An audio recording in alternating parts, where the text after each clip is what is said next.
नमस्कार दोस्तों, द राज सल्टीन में आपका हार्दिक स्वागत है। अभी हम पहुंचे हैं कालीदह के मंदिर पर। अभी आप सोच रहे होंगे कालीदह मंदिर कौन सा है, तो मैं आपको बता दूं कि कालीदह मंदिर वही कालीदह है जब भगवान श्री कृष्ण और कालिया एक सर्प थे, कालीदह में जो रहते थे उनके बीच जो युद्ध हुआ था, हम उसी जगह पर पहुँचे हैं आज। उससे पहले मैं आपको बता दूँ कि जब भगवान श्री कृष्ण और उनके भाई जब जमुना तट पर खेल रहे थे तो उनकी जो बॉल थी यानी कि गेंद, वो इस जमुना जी में पहुँच गई थी और उनके भाई की जिद पर भगवान श्री कृष्ण जमुना जी में गए थे और वहाँ पर उनका कालिया से युद्ध हुआ। वैसे कालिया का बहुत बड़ा प्रकोप था। उस समय यमुना जी में रहते थे और अपना विष हमेशा घोल के रखते थे, जिससे कि लोग ना तो पानी पी पाते थे, इतना ही नहा पाते थे उस समय का। तो उन्हीं का मर्दन करने भगवान श्री कृष्ण ने संकल्प लिया और एक गेंद के बहाने उनका मर्दन किया। आइए अब हम वो जानते हैं जहाँ पर श्री कृष्ण जी ने जिस वृक्ष से छलांग लगाई थी।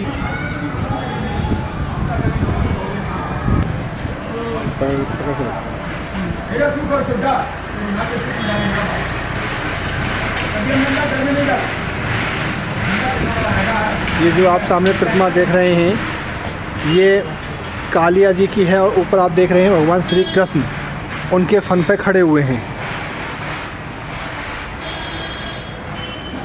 उनके फन पे खड़े होकर के भगवान श्री कृष्ण ने नृत्य किया था।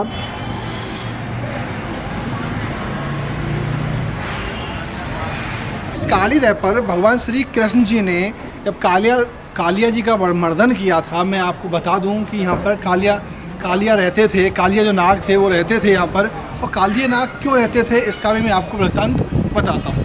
वैसे ये भगवद गीता में आपको ये पूरा वृत्तांत मिलता है 10वें भाग में, लेकिन उससे पहले मैं आपको बता दूँ, एक ऋषि थे सौरभ ऋषि जी।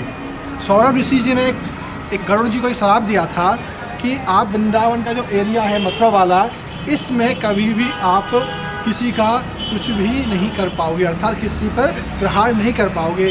तो इसी का फ़ायदा उठा करके कालिया नाग यहाँ पर छुपकर रहते थे गरुड़ के डर की वजह से, क्योंकि गरुड़ जो थे वो सर्पों को खा जाते थे, नागों को खा जाते थे, अर्थात उनका भय था। और इसी के डर की वजह से कालिया नाग यहाँ रहते थे। लेकिन उन्होंने ब्रजवासियों का रहना दुर्लभ किया हुआ था, क्योंकि जो यमुना जी थी उसमें अपना विष घोल देते थे और विष घोलने के बाद में वो पानी दूषित हो जाता था। और यमुना जी में किसी प्रकार का कोई भी चीज़, जैसे कोई व्यक्ति चला गया, कोई पशु चला गया, तो वो बच के नहीं आता था। तो इसकी शिकायतें लगातार भगवान श्री कृष्ण को मिलती चली गई।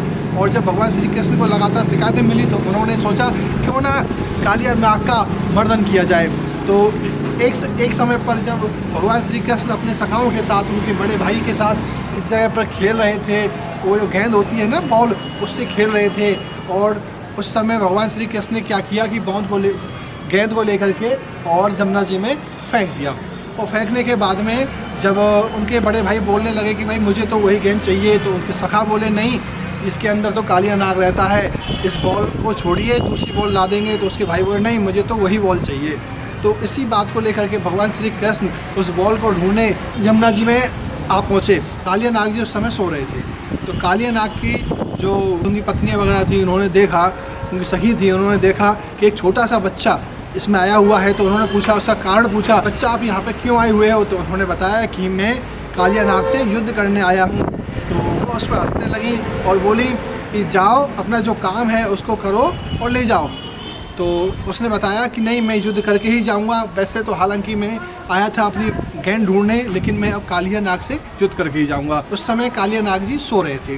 तो कालिया नाग को उन्होंने लात मार के उठाया। तो उन्होंने देखा कि एक छोटा सा बालक उनके समीप था। तो उन्होंने कहा आप यहाँ क्यों आए हैं? तो बोले कि मैं आपसे युद्ध करने आया हूँ। तो बोला कि आप चले जाइए, हमसे युद्ध नहीं कर पाएंगे, मैं आपको मार डालूँगा। क्योंकि कालिया नाग के 100 फन थे। तो उन्होंने क्या किया, उनके साथ युद्ध किया। और आप ये समझिए कि उनकी इतनी क्षमता थी कि उन्होंने एक भी फन जैसे उठाते थे, तुरंत उनके फन पर पैर रख देते थे। अर्थात जिस कहते हैं ना कि कालिया नाग के फन पर उन्होंने नृत्य किया था। तो 100 फन पर एक साथ अगर हम पैर रखेंगे तो वो नृत्य जैसा ही हो जाता है। हालांकि उनका युद्ध हुआ और करीब 2 से ढाई दिन वो युद्ध चला। उसके बाद कालिया नाग का मर्दन किया गया और उसके बाद यहाँ से ब्रज की जो जनता है वो खुश हुई और उनको इस कालिया नाग से उनको निजात पाया और यमुना जी शुद्ध हुई। जिस समय भगवान के श्री कृष्ण यमुना जी में कूदे थे उसी समय का यह वृक्ष है और इसको बात को करीब 5,500 साल हो गए। उसी समय पे यह वृक्ष अभी भी यहीं पर बना हुआ है। और इससे पहले एक बात और थी कि जब इस वृक्ष पर ही जब कौरव और पांडवों के बीच में जो अमृत का घड़ा निकला था वो भी यहीं पर इसी वृक्ष पर रखा गया। ये वृक्ष बहुत ही पावन वृक्ष है और इसके आप ब्रज में अगर आते हैं तो दर्शन जरूर करें। जैसा कि मैंने आपको बताया कि जहाँ पर कलश रखा गया था, तो आप ये देख रहे हैं सामने, ये कलश की अभी भी शेप में है।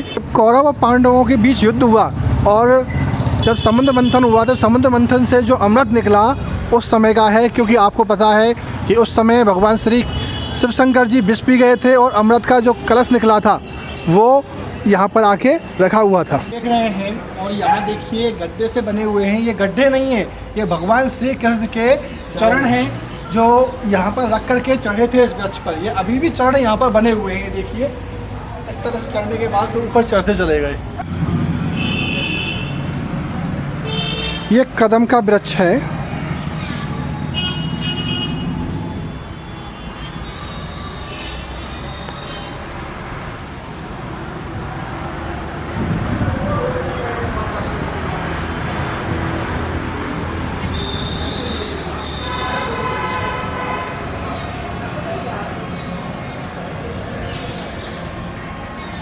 ये वृक्ष यहाँ से खोखला हो रखा है, देखा है, लेकिन उसके बावजूद भी ऊपर इसमें पत्ते निकल रही हैं। क्यों?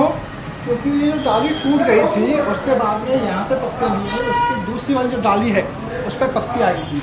तो लेकिन ये वृक्ष खोखला है और देखिए सपोर्ट से खड़ा कर दिया गया। ये वही डाली है जैसा कि मैंने आपको बताया था।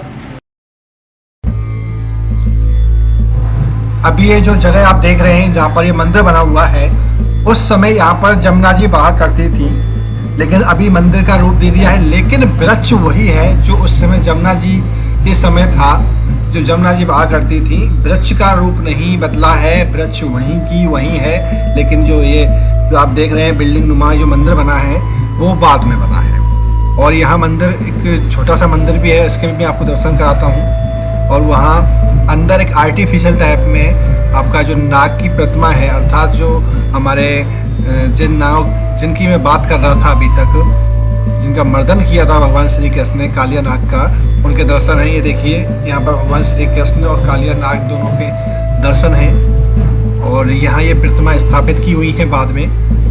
और यहाँ फन देखिए, फन भी ये जो आर्टिफिशियल टाइप बनाए हुए हैं जिससे कि हम ये गैस कर सकते हैं। ये जो फन है कालिया नाग का, ये एक पत्थर से बनाया हुआ है और लोग यहाँ पूजा भी करते हैं। और ये जो आप देख रहे हैं ये पेड़, उसी पेड़ की जड़ें हैं जो निकल रही हैं साइड से। और ये वही डाली है जिसके अभी मैंने आपको दर्शन कराए थे, जो भगवान श्री कृष्ण जिस डाली से कूदे थे, और ये टूट चुकी है डाली इस समय। और ये पूरा वृक्ष है जिसके आपको मैं दर्शन करा रहा हूँ। अभी इस पे हरी पत्तियाँ भी निकली हुई हैं।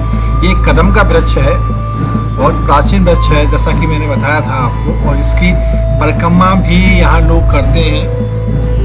कुछ आसपास के जो निवासी लोग हैं यहाँ पर, वो आकर के रोजाना लगभग परिक्रमा करके जाते हैं यहाँ से। और बाहर के भी जो लोग आते हैं घूमने, वो भी परिक्रमा जरूर करते हैं। और अगर आप भी आते हैं तो आप भी परिक्रमा जरूर करें। और देखिए आपको ये रोड दिखाई दे रहा होगा, यहाँ पर रोड है जिससे लोग आवागमन करते हैं। यहाँ पर ये वृक्ष है जिसके लोग दर्शन करने आते हैं।